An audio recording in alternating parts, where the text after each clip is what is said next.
By election ಅಖಾಡ ಈಗ ರಂಗೇರಿದೆ. ದಾವಣಗೆರೆಯ ಉಪಸಮರ ಅಖಾಡದಲ್ಲಿ ಪ್ರಚಾರದ ರಂಗು ಹೆಚ್ಚಾಗಿದೆ. ಕೈ ಅಭ್ಯರ್ಥಿ ಪರ ಡಿಸಿಎಂ ಡಿಕೆ ಶಿವಕುಮಾರ್ ಕ್ಯಾಂಪೇನ್ ಮಾಡ್ತಿದ್ದಾರೆ.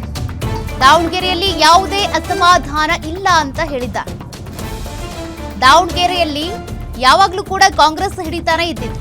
ಹಾಗಾಗಿ ಹಿಡಿತ ತಪ್ಪು ಹೋಗಬಾರದು ಅನ್ನುವಂತ ಕಾರಣಕ್ಕೆ ಘಟಾನುಘಟಿಗಳೇ ಈಗ ಪ್ರಚಾರಕ್ಕೆ ಇಳಿದಿದ್ದಾರೆ. ದಾವಣಗೆರೆ ಬೆಂಗಳೂರಿಗಿಂತಾನೂ ಹೆಚ್ಚು ಅಭಿವೃದ್ಧಿ ಆಗಿದೆ, ನಾವು ಒಳ್ಳೆಯ ಅಭ್ಯರ್ಥಿ ಆಯ್ಕೆ ಮಾಡಿದ್ದೇವೆ ಅಂತ ಹೇಳಿದ್ದಾರೆ.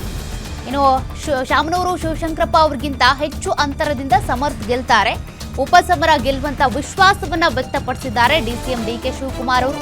ಡಿಸಿಎಂ ಡಿಕೆ ಶಿವಕುಮಾರ್ ಈಗ ದಾವಣಗೆರೆ ಪ್ರಚಾರದಲ್ಲಿ ತೊಡಗಿಕೊಂಡಿದ್ದಾರೆ. ಕಾಂಗ್ರೆಸ್ ಅಭ್ಯರ್ಥಿಯ ಪರವಾಗಿ ಪ್ರಚಾರ ಮಾಡುವಾಗ ಈ ಹೇಳಿಕೆಯನ್ನು ಕೊಟ್ಟಿದ್ದಾರೆ. ಸಭೆಯಲ್ಲಿ ಒಳ್ಳೆ ಶುಭ ಲಕ್ಷಣ, ಒಳ್ಳೆ ಮಳೆ ಬಂದಿದೆ ಆ ಟೈಮಲ್ಲೇ. ಆದ್ರೆ ಜನ ಎಲ್ಲ ಬಹಳ ಶಿಸ್ತಿನಿಂದ ಸೇರಿದ್ರು.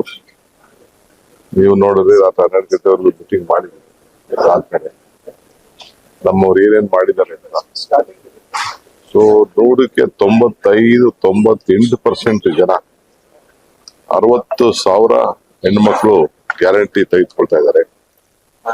ಸುಮಾರು 61,000 ಗೃಹ ಜ್ಯೋತಿ ತೆಗೆದುಕೊಳ್ತಾ ಇದ್ದಾರೆ. 1,45,000 ಅನ್ನಭಾಗ್ಯ. ಅವರೆಲ್ಲರನ್ನು ಭೇಟಿ ಮಾಡಿದಾಗ ನಾವು ಯಾರಿಗೇನಾದ್ರೂ ನಮ್ಮನೆ ಯಜಮಾನರುಗಳು ಏನಾದ್ರು ಮಾಡ್ಕೊಳ್ಳಿ, ನಾವು ಕಾಂಗ್ರೆಸ್ಗೆ ಸಹಾಯ ಮಾಡ್ತೀವಿ.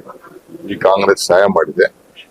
ಆಮೇಲೆ ಇಲ್ಲಿ ಸಾವನವರು ನಮ್ಮ ಕಷ್ಟಕ್ಕೆ ಹಾಸ್ಪಿಟ್ಲು, ಬೇರೆ ಚೌಲ್ಟ್ರಿಗಳು ಇರ್ಬೋದು, ಎಜುಕೇಶನ್ ವಿದ್ಯಾಸಂಸ್ಥೆ ಇರ್ಬೋದು, ಎಲ್ಲದಕ್ಕೂ ಕೂಡ ಸಹಾಯ ಮಾಡಿದ್ದಾರೆ. ನಾವು ಇದನ್ನ ಉಳಿಸ್ಕೋಬೇಕು. ಆಮೇಲೆ ವರ್ತಕರು ಇನ್ನೊಂದು ಬಹಳ ವಿಶೇಷ ಅಂತಂದ್ರೆ ಬಹಳ ಜನ ವರ್ತಕರನ್ನೆಲ್ಲ ಭೇಟಿ ಮಾಡಿದೆ.